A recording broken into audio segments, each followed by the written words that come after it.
స్కాంద పురాణాంతర్గత సంపూర్ణ కార్తీక పురాణము 6వ రోజున 11, 12 అధ్యాయములు పారాయణ చేయవలెను. 11వ అధ్యాయం మందరుని ఇతిహాసము. జనక మహారాజా, కార్తీక మాసం యొక్క విశేషాన్ని, కార్తీక మాసంలో వివిధ పనుల యొక్క మహత్యాన్ని గురించి నీకు అనేక విశేషాలను వివరిస్తాను. ఈ నెలలో విష్ణుమూర్తిని అవిషపూలతో ఆరాధించిన వారికి చాంద్రాయణ వ్రతఫలం కలుగుతుంది. దర్భలతో పూజించిన, ఋగువస్త్రాలతో పూజించిన ఉత్తమ గతులు సిద్ధిస్తాయి. పురాణం చదివిన, విన్న కష్టాలు, కలుషాలు తొలగి ముక్తి కలుగుతుంది. ఇందుకు సంబంధించిన మందరుని ఇతిహాసాన్ని చెబుతాను, విను.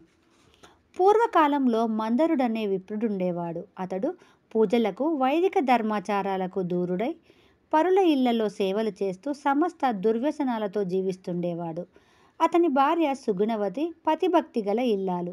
మందరుడు క్రమక్రమంగా దొంగతనాలను మరిగి దారులు కాచి బాటసారులను దోచుకుంటుండేవాడు. ఒక రోజున పొరుగురిలో పని చూసుకొని స్వగ్రామానికి అడవి వెంబడి పోవుచున్న వ్యక్తిని అటకాయించి తన వద్ద ఉన్న ధనాన్ని అపహరించగా, అదంతా చూచిన కిరాతుడొకడు ఆ వ్యక్తిని చంపి ధనాన్ని తీసుకున్నాడు. ఆ డబ్బు పట్టుకొని తన గూడెం దిశగా వెళ్తున్న ఆ కిరాతకుడిని ఒక పులి మీద పడి చంపివేసింది. కిరాతకుడు కూడా తన వద్ద గల గండ్రగొడ్డలితో పులిని వధించి మరీ ప్రాణాలు విడిచారు.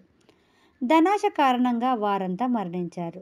ఇలా ఏకకాలంలో చనిపోయిన ముగ్గురిని యమభటులు నరకలోకానికి తీసుకొని పోయారు. మందరుడు చనిపోయిన తర్వాత మందరుని భార్య పూజలు చేసుకుంటూ జీవితాన్ని గడుపుతుండేది. ఒకనాడు ఆ గ్రామానికి ఒక మహర్షి వచ్చాడు. అతనికి మందరుని భార్య పాద పూజ చేసి సత్కరించి, అయ్యా, నేను కడు దీనురాలను, అనాథను, హరినామ స్మరణతో జీవిస్తున్నాను, నాకు మోక్ష మార్గాన్ని ఉపదేశించండి అని ప్రార్థించిందా సాధ్వీమణి. ఈరోజు కార్తీక పౌర్ణమి చాలా పవిత్రమైన రోజు. దేవాలయంలో పురాణ పఠనం ఉన్నది. నేను నూనె తీసుకువస్తాను. నీవు ప్రమిదలను, ఒత్తులను తెచ్చి ఆలయంలో దీపారాధన చెయ్యి. ఇందువల్ల నాకు అనంతమైన పుణ్యం లభిస్తుందని ప్రబోధించాడు. అందుకామె ఎంతగానో ఆనందించి ఆలయానికి వెళ్ళి అలికి ముగ్గు పెట్టి ప్రమిదలను తెచ్చి తాను తెచ్చిన ఒత్తులను అందులో వేసి, ఋషి తెచ్చిన నూనెను అందులో వేసి దీపారాధన చేసి ఋషికి ఇచ్చింది.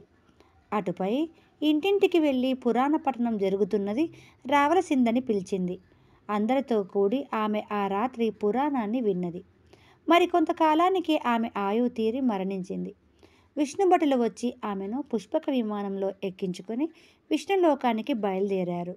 దుర్మార్గుడైన భర్త సాంగత్యం వల్ల కలిగిన కించిత్ దోష కారణంగా ఆమెను నరకం మీదుగా తీసుకువెళ్లారు. నరకలోకంలో యమయాతనలో అనుభవిస్తున్న భర్తను, అతనితో పాటు చనిపోయిన కిరాతకుడిని, పులిని చూచింది. వారెందువల్ల నరకలోకంలో హింసించబడుతున్నారని విష్ణుభటులను ప్రశ్నించింది. కులాచారమును వదిలి నీతి నియమాలను పాటించక చోర వృత్తిలో నీ భర్త తదితర ప్రాణహింసలకు పాల్పడడం వల్ల శిక్షలు అనుభవిస్తున్నారు అన్నారు వారు. మరి ఈ ముగ్గురు తరించు మార్గము ఉపదేశించమని విష్ణుభటులను ప్రార్థించింది. పుణ్యాత్మురాల, నీవు అపారమైన పుణ్యమును అనేక మార్గాలలో ఆర్జించుకున్నావు. శీలవతివి, పతిసేవా నిరతురాలవు, ఆధ్యాత్మిక ప్రవర్తనతో పునీతురాలవైన పుణ్యవతివి. నీ సంకల్పమునకు కొదవేమున్నది? కార్తీక పౌర్ణమి నాడు దీపానికి వత్తిని చేసి ఇచ్చిన ఫలితాన్ని వ్యాఘ్రానికి, ప్రమిదనిచ్చిన ఫలితాన్ని కిరాతకునకు, పురాణ శ్రవణ ఫలితాన్ని నీ భర్తకు ఇస్తే వారంతా పునీతులై యమలోకం నుండి విముక్తి పొందుతారని వివరించారు. అందుకామె ఆనందించి తనకు సంక్రమించిన పుణ్యఫలాలను వారందరికీ ధారపోసింది. అందుపై వారంతా నరకము నుండి విముక్తి పొంది ఆమెతో పాటు వైకుంఠం చేరుకున్నారు. ఓ రాజా, కార్తీక మాసంలో పురాణం వినుట వలన, పారాయణ చేయటం వలన, దీపం వెలిగించుట వలన ముక్తి, మోక్షం సిద్ధిస్తుంది. తన వారంతా తరిస్తారు, అందరినీ ఉద్ధరించగలుగుతారు అని వశిష్ఠుడు తెలియజేశాడు. 11వ అధ్యాయం సమాప్తం. 12వ అధ్యాయం కార్తీక ద్వాదశి మహత్యము. వశిష్ఠుడింకను ఇలా చెప్పసాగాడు. ఓ జనక మహారాజా, ఈ కార్తీక మాసంలో ప్రతిరోజు ఒకదానికంటే ఒకటి గొప్పదే. సోమ మంగళవారాల కన్నా కార్తీక శని త్రయోదశి మిక్కిలి ఫలప్రదమైనది. శని త్రయోదశి కన్నా కార్తీక పౌర్ణమి అత్యంత ఫలదాయకము. కార్తీక పౌర్ణమి కన్నా ఏకాదశి, కార్తీక ఏకాదశి కన్నా ద్వాదశి ఒకదాని మించి మరొకటి చక్కని ఫలితాలను ఇస్తాయి. ఇక కార్తీక ద్వాదశి అనంతమైన ఫలితాన్ని ఇస్తుంది. శుక్ల ఏకాదశి నాడు ఉపవాసం చేసి మరుసటి రోజు బ్రాహ్మణులతో సహా పారాయణ చేసేవాళ్ళు సాయుధ్య మోక్షాన్ని పొందగలరు. ఈ కార్తీక ద్వాదశి యందు అన్నదానము చేస్తే ఐశ్వర్యాభివృద్ధి కలుగుతుంది. కార్తీక ద్వాదశి అన్నదానముల వలన గంగానది తీరములో 1,00,00,000 మంది బ్రాహ్మణుల అన్న సమారాధన చేసినంత ఫలితం వస్తుంది. కార్తీక ద్వాదశిలో చేసిన అన్నదానమునకు మించిన దానం లేదని తెలుసుకో. విష్ణు ప్రీతికరమైన ఈ కార్తీక ద్వాదశి అత్యంత పుణ్యదాయకమని తెలుసుకో. శ్రీమన్నారాయణుడు ఏకాదశి రాత్రి యందు ఉండగా కార్తీక శుద్ధ ద్వాదశి నాడు క్షీర సముద్రం నుండి నిద్రలేస్తాడు. కనుకనే దీనిని హరిబోధిని ద్వాదశి అనే పేరు వచ్చింది. ఈ హరిబోధిని నాడెవరైతే బ్రాహ్మణులకు అన్నదానం చేస్తారో వారు ఇహలోక పరలోక భోగ భాగ్యాలన్నింటినీ పొందగలరు. అందులో పెరుగుతో అన్నదానం చేయడం సర్వోత్కృష్టమైనది. ఈ కార్తీక ద్వాదశి నాడు ఎవరైతే బ్రాహ్మణులకు వెండి డెక్కలతోనూ బంగారు కొమ్ములతోనూ పాలిచ్చే ఆవును దానం చేస్తారో వారు గోవుపై ఎన్ని వెంట్రుకలున్నాయో అన్ని వేల సంవత్సరాలు స్వర్గలోకంలో సుఖించగలరు. వీటితో పండ్లు, తాంబూలము, యజ్ఞోపవీతాలను కూడా దానం చెయ్యాలి. ఈ కార్తీక శుద్ధ ద్వాదశి నాడెవరైతే బ్రాహ్మణులకు సాలగ్రామాన్ని, వెండి తులసి వృక్షాన్ని, దక్షిణ తాంబూలాదితో పాటు దానం చేస్తారో వారు భూమండలాన్నంతటినీ దానం చేసినంత ఫలితాన్ని పొందగలరు. దీనికి నిదర్శనంగా ఒక కథ చెబుతాను వినమన్నాడు. ధర్మవీరోపాఖ్యానము. పూర్వము గోదావరి నదీ తీరంలో పరమ పిసినిగొట్టువాడైన ఒక వైశ్యుడుండేవాడు. డబ్బు సంపాదనే అతని పారమావధి. ఏనాడు దాన ధర్మాలు చేసిన పాపాన పోలేదు. పైగా తాను కూడా తినకుండా ధనము సంపాదించేవాడు. డబ్బును వడ్డీలకిస్తూ వారిని పీడిస్తూ తన ద్రవ్యాన్ని రెట్టింపు చేసుకునేవాడు. ఎవరికి మాట సాయం కూడా చేయని పరమ దుర్మార్గుడు. ఒకనాడి పిసినిగొట్టు వైశ్యుడు ఒక బ్రాహ్మణునికిచ్చిన అప్పును రాబట్టుకోవడానికి అతని వద్దకు వెళ్ళాడు. తన బాకీని వెంటనే అప్పటికప్పుడు వడ్డీతో సహా తీర్చమని బలవంతం చేయసాగాడు. అందుకే బ్రాహ్మణుడు, ఓ వ్యాపారి, నేనేమి నీ డబ్బును ఎగవేసేవాడిని కాను. ఎందుకంటే ఎవడైతే తీసుకున్న రుణాన్ని తీర్చకుండా పోతాడో వాడు మరుజన్మలో ఆ రుణదాత యొక్క సంతానుడై జన్మిస్తాడు. కావున ఏదో విధంగా ఈ నెలాఖరు కల్లా మీ డబ్బు మీకు ఇచ్చేస్తాను. కొంచెం ఓర్పు వహించండి అన్నాడు. ఆ బ్రాహ్మణుని వచనాలు లుబ్ధుని చెవికెక్కలేదు. పైగా వసూలు చేసుకోలేని చవటననుకొన్నావా? నీ బాకీ కోసం 1 నెల రోజులు ఆగలేను. నా దగ్గర నీ కళ్ళబొల్లి కబుర్లు కట్టిపెట్టి తక్షణమే నీవు బాకీ చెల్లించనిచో నిన్నిప్పుడు ఈ కత్తితో నరికేస్తానన్నాడు. అయినా సరే నిజంగా డబ్బు లేకపోవడంతో నిజంగా నా వద్ద డబ్బు లేదు. వ్యాపారి మనసు కరగలేదు. నీ బాకీ త్వరలోనే తీర్చేస్తాను అంటూ కాలా వెళ్ళపడ్డాడు. అయినప్పటికీ ఆ వ్యాపారి యొక్క మనసు కరగలేదు. మరింత ఉగ్రుడై తీవ్ర కోపముతో ఆ బ్రాహ్మణుని నేలపై బడవేసి కాలితో తన్ని జుట్టు పట్టుకుని ఈడ్చి ఇంకనూ కోపం చల్లారకపోవడంతో తన వద్దనున్న కత్తితో బ్రాహ్మణుని ఒక్క వేటు వేశాడు. ఆ వ్యాపారి తీవ్ర కోపానికి బ్రాహ్మణుడు బలైపోయాడు. గిలగిలా తన్నుకుంటూ ప్రాణాలు వదిలాడు. బ్రాహ్మణుడు మరణించగానే రాజుగారు హత్యానేరం కింద తననెక్కడ శిక్షిస్తారోనని భయపడిన వ్యాపారి వేగంగా తన ఇంటి వైపు పారిపోయాడు. ఆనాటి నుండి ఆ లుబ్ధుడు రహస్య జీవనం గడపసాగాడు. ఎవరికీ కంటపడకుండా, రాజభటులకు దొరకకుండా జీవించసాగాడు. చివరకు వయస్సు పైబడడంతో మృతి నొందాడు. యమకింకరులు అతనిని నరకానికి తీసుకుపోయారు. యమధర్మరాజు అతనికి రౌర నరకం శిక్షగా వేశాడు.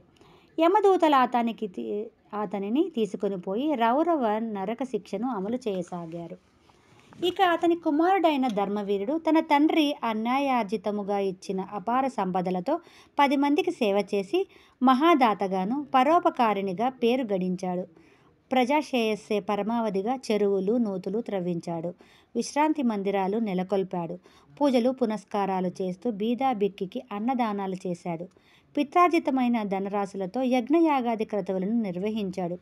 పేదలకు వివాహాది ఉపనయనాదులను ధన సహాయం చేశాడు. దాహార్తులకు చలవేంద్రాలు నెలకొల్పాడు. అలా గొప్ప ధర్మాతుడుననే పేరు గడించాడు.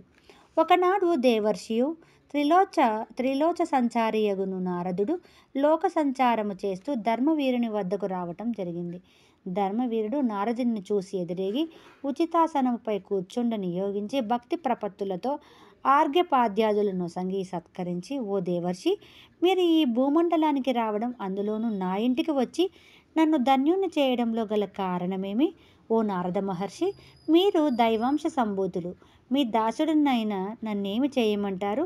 మీరేమి చేయమంటే అది చేస్తాను. మీ దాసానుదాసుడనైన నన్ను అనుగ్రహించి నేనింకేం చేయాలో సెలవీయండి అని వినయంతో వేడుకున్నాడు. అతిథి సత్కారాలకు ఆనందించిన నారదుడు, ధర్మవీర, నువ్వు ప్రజలకు చేస్తున్న మంచి పనులను చూసి ఆనందించాను. నీ ప్రజాసేవ కొనియాడదగినదే, కాదనను. కానీ సూర్యుడు తులారాశిలో ఉండగా కార్తీక ద్వాదశి నాడు ప్రాతస్నానమాచరించి విధి విధానముగా సాలగ్రామ దానము చెయ్యి. ఇది నీ శ్రేయస్సుకై చెబుతున్నాను. కార్తీక ద్వాదశి శ్రీ మహావిష్ణువుకు అత్యంత ప్రీతికరమైన రోజు. ఈ రోజున మానవులు ఎవరైనా సరే, వారు బ్రాహ్మణ, క్షత్రియ, వైశ్య, శూద్రులైన, స్త్రీ పురుషులైనా సరే సాలగ్రామ దానం చేసినచో వారి వారి జన్మాంతరకృత పాపాలు నశించిపోతాయి. నాయన ధర్మవీర, నీకు మరొక ముఖ్య విషయం చెబుతున్నాను విను. నీ తండ్రి నరకంలో పడరాని పాటలు పడుతూ నరకయాతనను అనుభవిస్తున్నాడు. నీ తండ్రి ఆ నరక బాధ నుండి విముక్తిని పొందాలంటే నీవు సాలగ్రామ దానము చేసి తీరాలి అన్నాడు. ధర్మవీరుడు మందహాసం చేస్తూ, స్వామి, నా తండ్రి పేరు మీదుగా గోదానము, భూదానము, తిలదానము, సువర్ణాది దానాలెన్నింటినో చేశాను. ఆ దానాలన్నింటి వల్ల ముక్తి నొందని నా తండ్రి ఈ సాలగ్రామ రాయిని దానం చేసినందువలన విముక్తి నొందుతాడా? తినడానికి కానీ అలంకారానికి కానీ పనికిరాని ఈ రాయిని దానం చేసినందువల్ల ఏం ఫలితం వస్తుంది? ఏమీ రాదు. కావున నేను దానం చెయ్యను అని ఖచ్చితంగా చెప్పాడు. నారదుడెన్నో విధాలా చెప్పి చూశాడు, వినలేదు. అయితే నీ కర్మ అనుకుంటూ నారదుడు నిష్క్రమించాడు. ధర్మవీరుడు నారదుని మాటలు ఖాతరు చేయలేదు. మూర్ఖంగా ప్రవర్తిస్తూ సాలగ్రామ దానాన్ని విస్మరించాడు. పెద్దలను, వారి హితములను లక్ష్య పెట్టలేదు. పెద్దల పట్ల ఏ విధమైన గౌరవాభిమానాలను చూపక మొండుగా ప్రవర్తించాడు.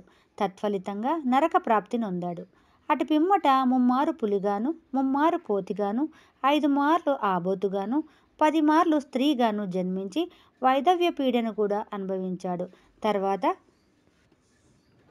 11వ జన్మగా ఒక భిక్షకునికి పుత్రికగా జన్మించాడు. కృత జన్మలలో చేసిన పాప ఫలితంగా పెండ్లి కుమారుడు మరణించడంతో వైధవ్య ప్రాప్తి కలిగింది. ఒక్కగానొక్క కూతురు వైధవ్యం చెందడంతో ఆ యాచక బ్రాహ్మణుడు చాలా విచారించాడు. ఎందుకలా జరిగిందని జ్ఞాన దృష్టితో తన కూతురి గత జన్మ గురించి తెలుసుకున్నాడు. పూర్వకర్మ పాప ఫలితంగా వైధవ్యం కలిగిందని తెలుసుకుని ఆమె గత జన్మ పాపములన్నింటినీ వివరించి చెప్పి, అమ్మాయి, నీకు ఈ స్థితి రావటానికి ముఖ్య కారణం నీ గత జన్మ పాపఫలమే.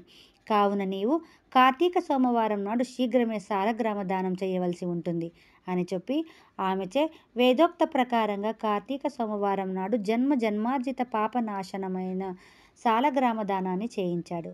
తన కూతురుచే బ్రాహ్మణులకు దాన ధర్మం చేయించాడు. తత్ఫలితంగా మరణించిన పెండ్లి కొడుకు కాస్త పునర్జీవితుడయ్యాడు. నాటి నుండి ఆ దంపతులు సత్ప్రవర్తనతో ఉండి మంచి పనులు చేస్తూ దాన ధర్మాలను ఆచరిస్తూ సుఖంగా జీవించారు. అంత్యమున స్వర్గలోక ప్రాప్తి నొందారు. అటు పిమ్మట ధర్మవీరుడు తన 23వ జన్మగా ఒక బ్రాహ్మణునికి పుత్రుడుగా ఉదయించాడు. గత జన్మలో చేసిన సాలగ్రామ దాన పుణ్య ఫలితంగా జ్ఞాని అయి వర్ధిల్లాడు. ప్రతి సంవత్సరము కార్తీక సోమవారం నాడు సాలగ్రామ దానాలను చేస్తూ తత్పుణ్య ఫలితంగా మోక్షాన్ని పొందాడు. కొడుకు చేసిన సాలగ్రామ దానాల ఫలితంగా నరకంలో రౌరవాది నరకాన్ని అనుభవిస్తున్న అతని తండ్రి కూడా విముక్తుడయ్యాడు.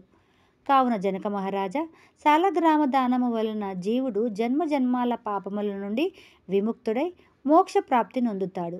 దీని వలన విష్ణువు కూడా సంతృప్తుడై విశేష గుణాన్ని ప్రసాదిస్తాడు.